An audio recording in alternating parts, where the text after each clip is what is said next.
We're talking very shortly to my guests, and I'll introduce them to you in just a moment. But first, let's take a look at what this huge scramble is for anyway. So everybody who supported the Jubilee administration is hoping to get appointed to one of the following positions. There are, of course, the positions of cabinet secretaries that are up for grabs, principal secretaries, heads of diplomatic missions, and heads of state corporations. Well, not all of these are necessarily considered to be the plum jobs. If you just want to cherry pick some of the creme de la creme of these positions, if you like, let's start with the key diplomatic missions. It would be those to the United States in Washington, D.C., Paris, France, London, the United Kingdom, permanent representatives at the United Nations, in Beijing, China, and in Pretoria, South Africa. So these are some of the cream positions that one would be looking for in the diplomatic circle. Then, of course, there are the heads of various state corporations. If we were to begin with energy, there's Kenya Power, KenGen, the Kenya Nuclear Electricity Board, the Energy Regulatory Commission.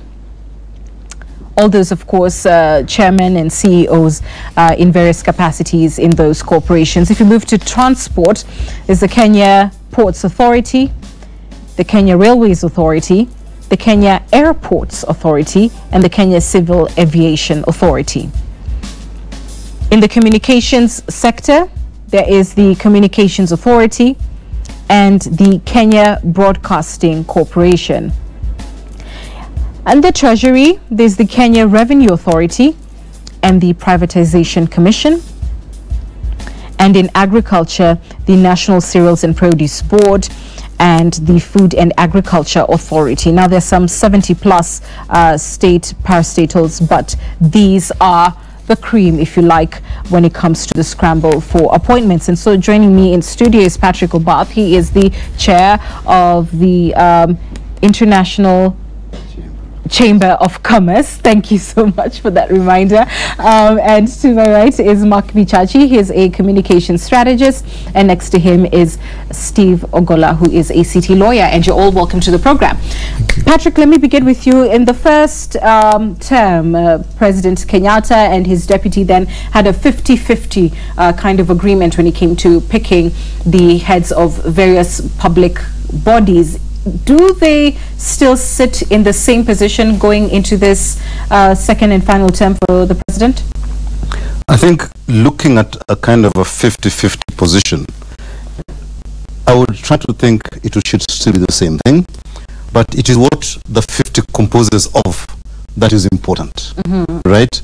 I think one of the expectations, and that is one, I think, of the problems we have in Kenya, is that people see that there's President Kenyatta and the Deputy President Ruto, and therefore the 50% should come from President Kenyatta's sort of line or ethnicity, and the other 50% should come from the Deputy President's ethnicity, or close allies or friends or whatever it is. And I think that really is what they have to break.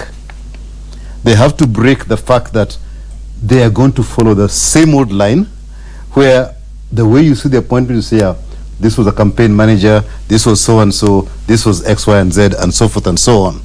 Whereas, if this country were to be positive going forward, you would say, that guy is an expert at this. I know they've saved this company, or they've saved this organization, there are specialists from New York, or whatever it is. And you can actually, without even blinking an eyelid, say that that guy has got the professional qualifications, not that they did something to deserve that job. And I think that really is the difference that they can make between the last 5 years and the next 5 years. Okay.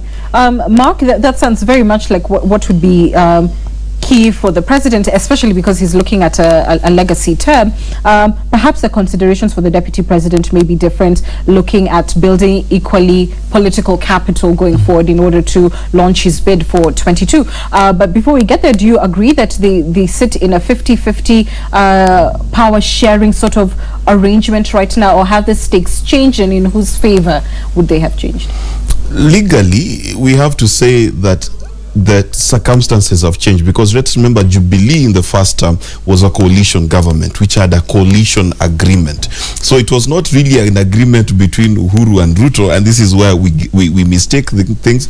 It was a coalition between TNA and URP, and that means that there were two political parties that were coming together to achieve something. This time around we had a joint ticket on a singular party. So are they still partners in this particular engagement? Yes, they are. The question, however, is two things. Number one, if you look at the first term of their government, you will realize that a lot of the cabinet secretaries had a big problem communicating with the public. They acted more like CEOs. No, CEOs report to the board, not to the public, and therefore they reported back to their bosses and never really gave us feedback on what the government was doing. So there is consideration both in terms of legacy, because there's no legacy where no one knows what you've done, and there's also consideration in terms of, if I'm building a legacy, then the person who I expect to take over from me needs to have a team that can carry on the good work. That's what they'll be looking at. They'll be looking at how do we build a legacy and how do we build a team, should Ruto take over in 2022, that can continue the good work. So it's both political expediency, communication, as well as fulfilling what is the expectations of Jubilee as a party. Could these appointments, Steve, rock the Jubilee boat? Well, I don't think it will, because strictly speaking, if you look at the Constitution in terms of the framing of Article 131, the President is the head of state and government. That means it's his singular duty to establish cabinet, but pragmatic wisdom will require or will privilege a more consultative approach, because you see now we have a deputy president that is also the running mate of the president. That means that he's a significant player in terms of the redesigning or conceptualizing government. So, and also because of the legacy politics, Uhuru would probably care for a more peaceful last term than a disruptive term, because if Ruto feels shortchanged, then he may rock the boat from within. But strictly speaking, the person who bears the responsibility of formation of government by law is the president. But a negotiated, consultative and deliberated approach, I think, is desirable both for government and also for continuity in terms of what we call the unity of the Constitution. The Constitution requires that we do things in concert with what other people are thinking, and also we care for their views. So I think he'll reach out, and I think there are all indications that they're going to move forward together. But all said and done, if there are some significant shifts, the person to be held accountable is ultimately the president. Right. Patrick, could these appointments in any way bridge the political divide? I would like to think that the appointments should not be something to bridge the political divide. It is very wrong for a country to think that appointments at the cabinet level are bridging a political divide. The political mass is a large number of people. And for us to really begin to make a change in this country, we should begin taking the discussion away from those top jobs. This is what, in my parlance, and a lot of people say, that is what you call is political elite capture. Right? Basically, they've hogged the limelight, and that is an important thing for all of Kenya. And we're discussing it here. Why? That's the whole point. The reality is that if we are to get things right, we need to really start much lower down at the invisible areas, the areas where things are hurting and so forth, and begin to get things working there. So those are the kind of jobs that can that should begin to heal, because then people will feel things happening close to them. And in fact, that is why devolution was brought in that whole big discussion that we had at Bomas of Kenya and everything else. All the same things we're discussing now, or being discussed now, have been discussed at that time. And devolution was seen to be the answer to trying to sort of bring this inclusion, as it were. But if we now look at the top and think that's where it's going to happen, it's not going to solve the problems of this country. So I think we should really be spending a lot more time looking at how we can make devolution work very well in this country, and begin to get production, economic inclusiveness at the county level. And I think that's a very interesting perspective, that the jobs that are needed that can bring inclusivity are at the county level, at the smaller jobs. But having said that, we hear a lot of people also advocating for the so-called all-inclusive government. What do you think of that?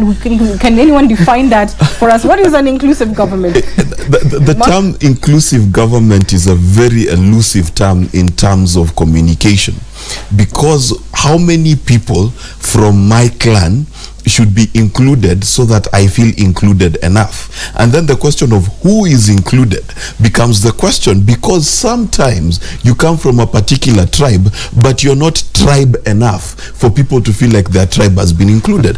Also, the other understanding of inclusion, where we want our people added so that they can practice our own form of nepotism versus their form of nepotism, is madness. So we cannot have this idea that every time we have a leader in this country, it is a leader who's coming in to do what is best for their community. Matiang'i is probably the best example. Matiang'i, when he comes up with the KCPE results, it's not the ones from Kisii that come out first, okay? It is not the ones that come from his village that come out first. When he reduces the cost of textbooks from 700 shillings to 100 shillings, it affects the bottom line of Kenya. And that's really where the conversation needs to go. The question is not who is in office. The question is, what does that office do for me at my level? Let me tell you the truth. If someone is going to give me a golden car, I'm not going to look at their tribe. And that's what we need to look at. We need to get to the point where we understand that cabinet positions and government positions are not there to include people because their last name is correct. They are there to include people because what they will do will include every Kenyan. In other words, if it's roads, let's see roads everywhere. If it's education, let's improve education everywhere. That is what inclusivity is about. But Steve, I'm sure you'd argue that there's equally a legal definition, if you like, to what inclusivity should be, and based on that, can these appointments, and not just for cabinet but all the way down in government positions, help heal the rift? I think inclusivity must also be examined within the proper frames of the law on composition of government. I think it's a very important question to discuss cabinet formation, because then it gives us an opportunity to test the president's ability to comply with the constitution, at least at the very minimum level, because the law says if the president is establishing the cabinet, one of the cardinal principles he needs to consider is service delivery. So he'll probably be examining and reviewing the performance of his cabinet secretaries to see who delivered and who did not deliver. If he didn't deliver, based on that framing, which is a legal requirement, he's at liberty to reorganize. Then the second thing is that the well-being and benefit of the people. How is that cabinet, especially going from assessing from the last cabinet, how did the cabinet perform in terms of promoting the well-being and benefit to the people?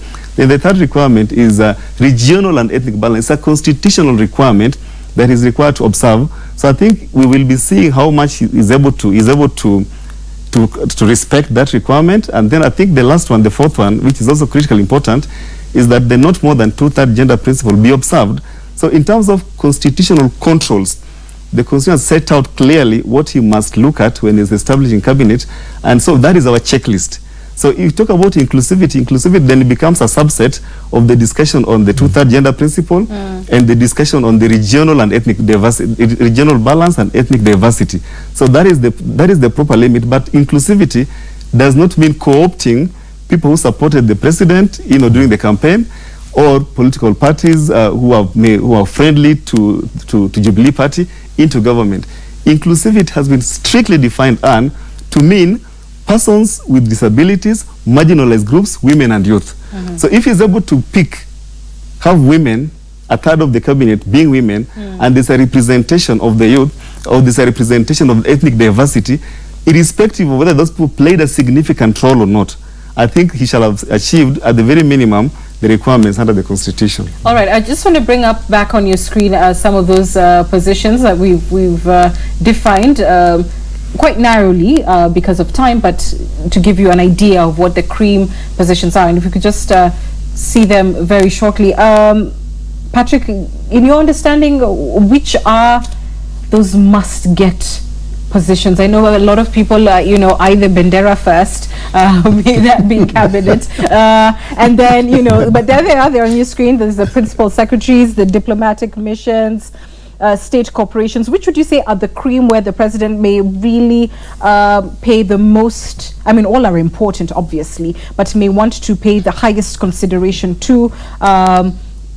in terms of getting his agenda? I think if you listened to what he said during his inauguration speech, there's some key areas that he wants to move forward on or continue to move forward. I think infrastructure is a key one. And that one, for me, even personally, I think is a key thing for enabling development in this country. We really need to up our infrastructure. And that is infrastructure in the widest sense, starting from housing, laying cables for ICT, roads, rails, airports, what have you, everything else. That's a sum total of infrastructure. It may not necessarily be one ministry, it may be several, but the whole infrastructure sector is one that there has to be a focus on. That's the first one. And that's at, you're saying cabinet level, at but also cabinet state level and at state corporation level. Those two have got to be really, I think, at the top of mind. The second one is basically in the social side. The infrastructure is mainly for investment and in that area. On the social side is basically health and education.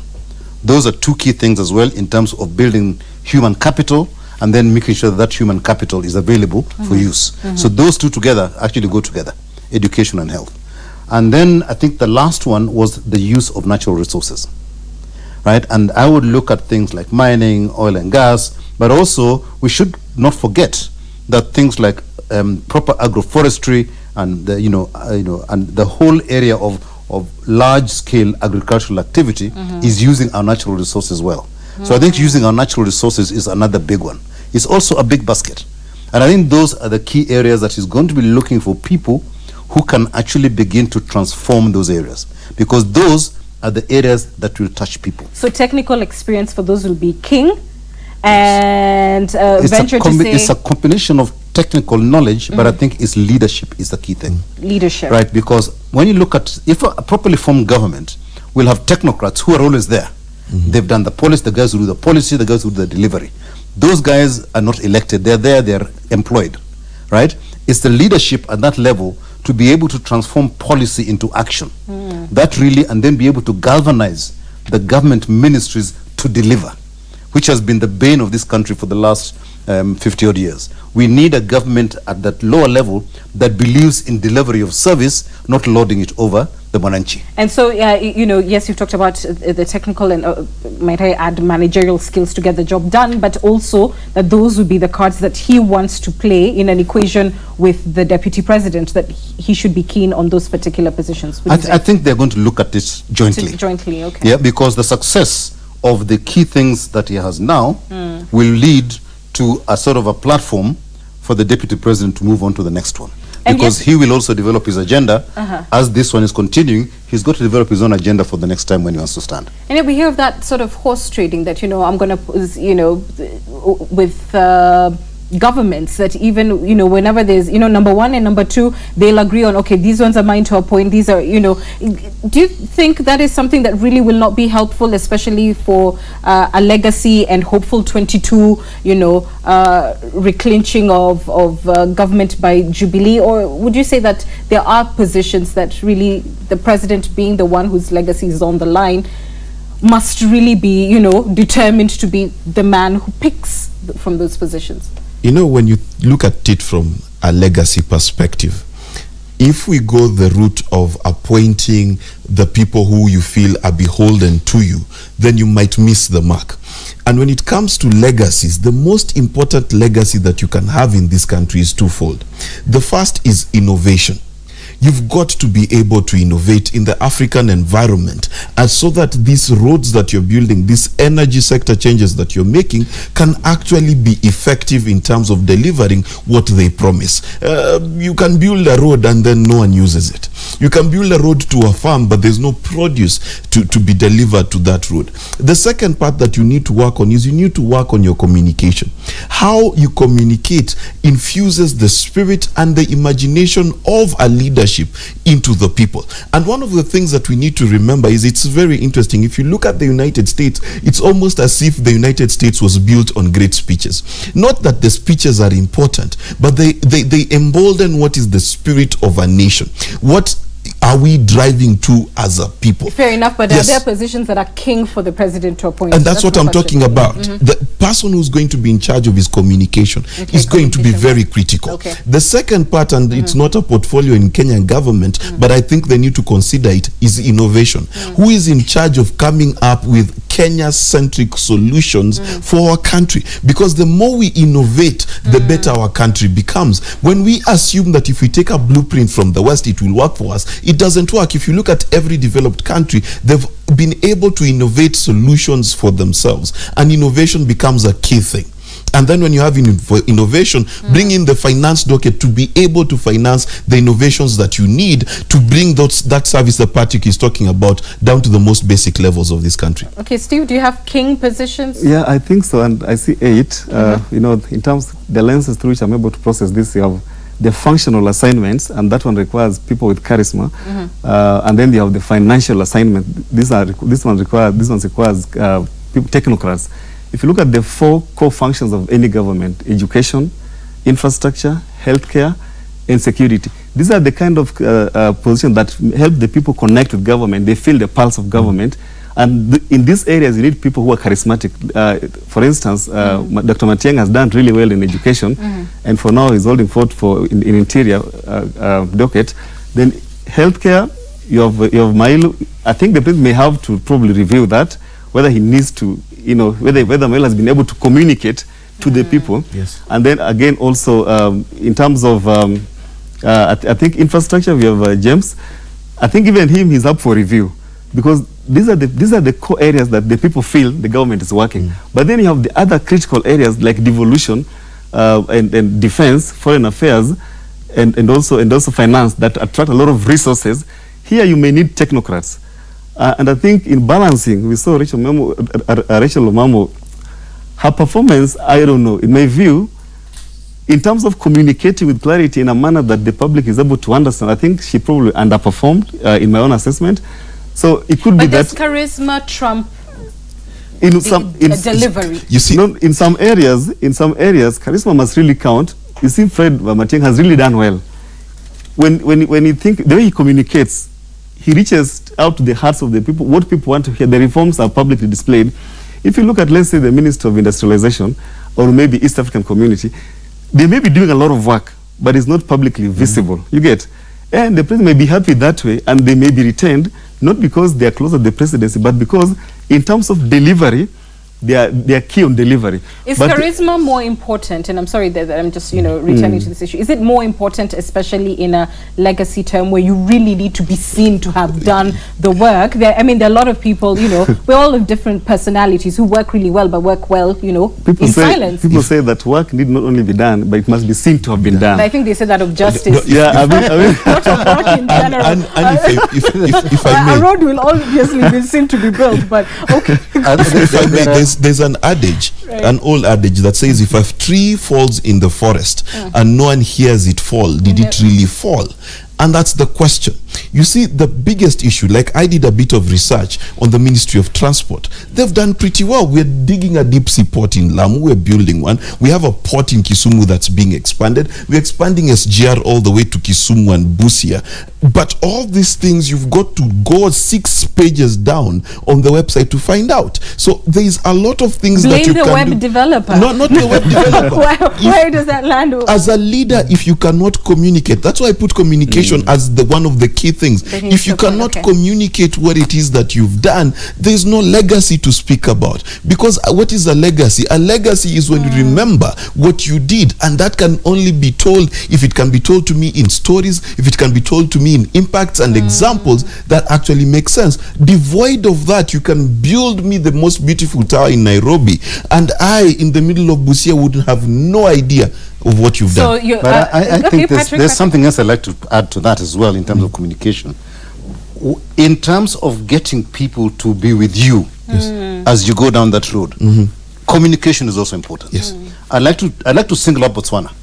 Right, my area is extractives, and Botswana, when they discovered diamonds, right, they didn't fall into the same thing that we're falling in now to say we're going to be rich, right? The leadership in Botswana said very clearly, hang on, this is the journey we're going on. And it started right from the from the whole leadership, Yes. including Parliament, was told, don't go and tell people we are going to be rich. We've still got another 8 years to go. And they went into partnership with the De Beers, so they formed Botswana, right? And they went through the normal investment cycle in terms of mining. You get somebody to bring in the investment. They begin to get their money back first. Now, once they've done that one, and now you're getting all the money in without the burden of investment, then you now begin to share the money out and begin to put investments into the country itself.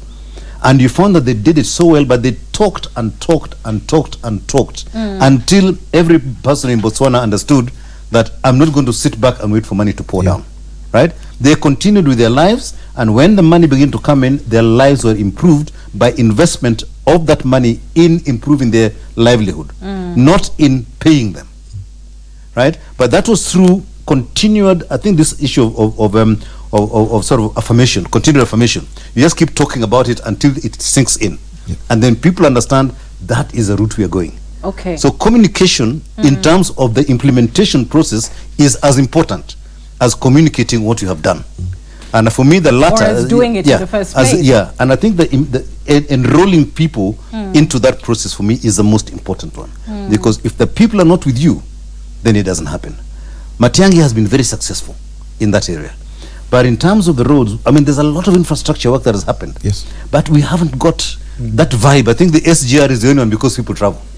But if you look at all the roads and everything else... Can this be fixed by hiring? I mean, they obviously do have in-house communication departments, you know, but a lot of the work is equally outsourced. And I'm just wondering, is this something that can be fixed through, you know, when it comes to picking PR firms? Or is this something that has to be part and parcel of the personality who holds these positions?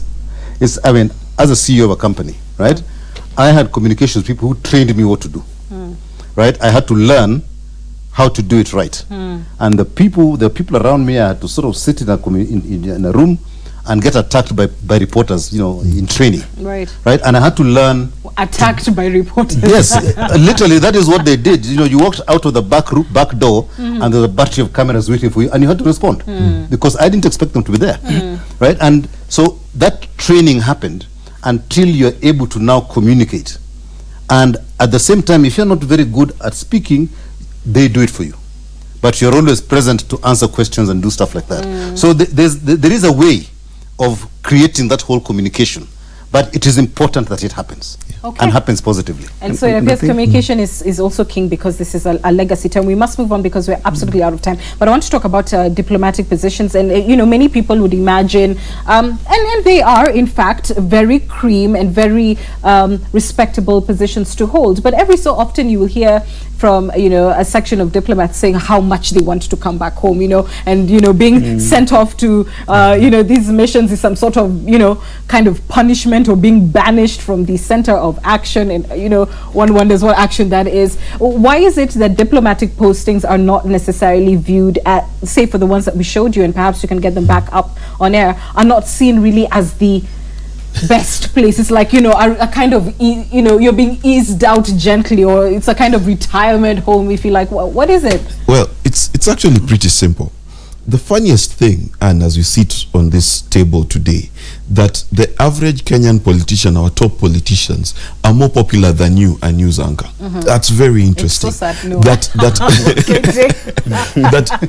the problem is in this country that our socialites are our politicians. How do I know this? We will talk about their lifestyle, where they live, which car they drive. We give them so much attention. And then there's this term that you're going into political oblivion whenever you're not in the limelight in Kenya. That's why you find that politicians will spend a lot more time in TV than they do in parliament. Why? Because Kenya is obsessed with the life and times of our politicians. Our soap operas are our politicians. They crescendo at the end of 5 years and then they diminish later on. And therefore, any person who's appointed outside the country, however lucrative, what they're talking about missing is the political theater that Kenya is. So they want to be part of the drama. They want to be part of the tear gas if they're on one side. They want to be part of attending certain events if they're on the other side. And that is what we've defined power to be in this country. So what needs to happen actually is, if you remove the tag of being known and develop the tag of actually doing your job, when you're an ambassador or a cabinet secretary or a member of parliament, then we remove the whole high life celebrity persona to this, and we can actually get down to actually delivering the business. Because when you're able to deliver, it does not matter which country you are delivering for as long as it's the patriotism in your heart that was driving you. But does it also have something to do with perhaps loopholes for graft? Because you can take, for instance, state corporations. I mean, that's hardly, your celebrity lifestyle there. I mean, but, people would prefer to be appointed to such positions. And how much of that has to do with the unfortunate wiggle room that is associated with, such institutions? Well, I think for us, there's a presumption that state officers, including the president, will act in good faith and in the best interest of the country. So I think we would not be obsessed with who goes where, but rather would be concerned whether the people that go where meet the minimum requirements. Because then if it emerges later that people of dubious qualifications were rewarded, because I think that's the proper term if they don't meet the qualifications, with certain jobs within the ministries, within the parastatals, within the embassies, I think that will demoralize Kenyans who expect the president to be the one defending the constitution. And I think I want to just introduce a certain sectoral interest for the legal profession particularly.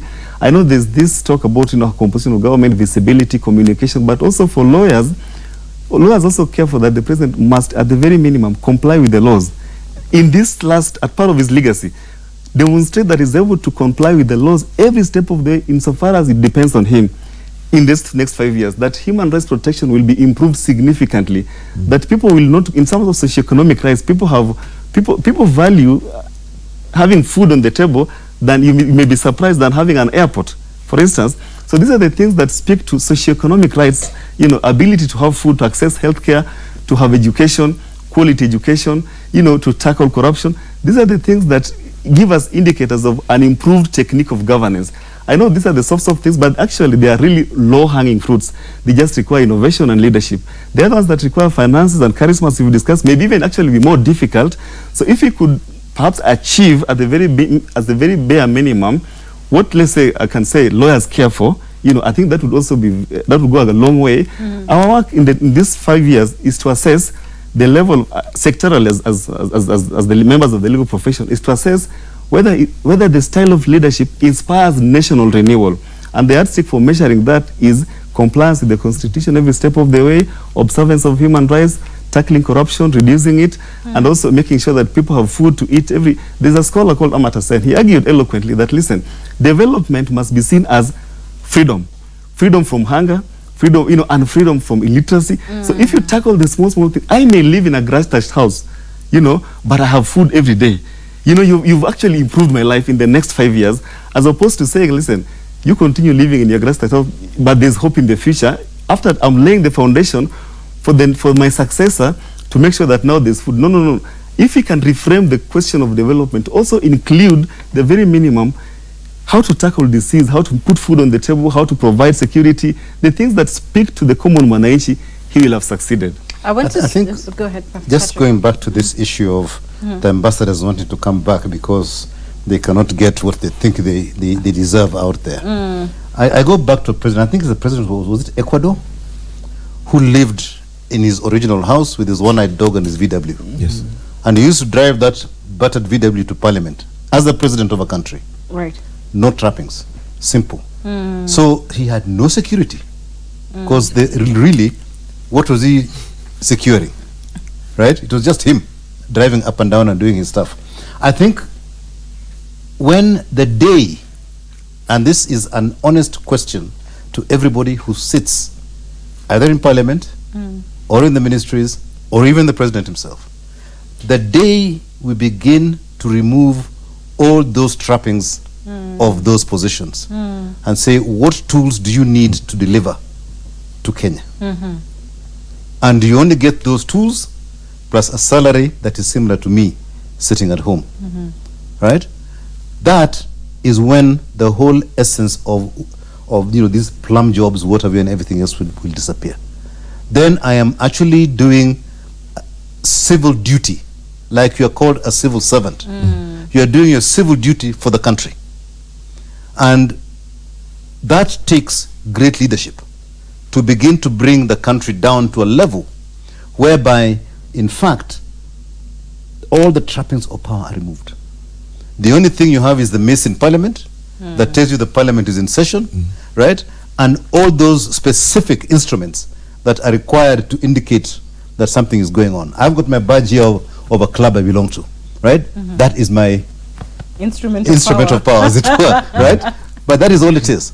And I think if the leadership in this country, all these guys who say they want to come in as leaders, if they can transform the positions that they take and simply reduce them to doing a job, right? Not having an office which is, 20 square meters, leather bound, with the best furniture from whatever it is.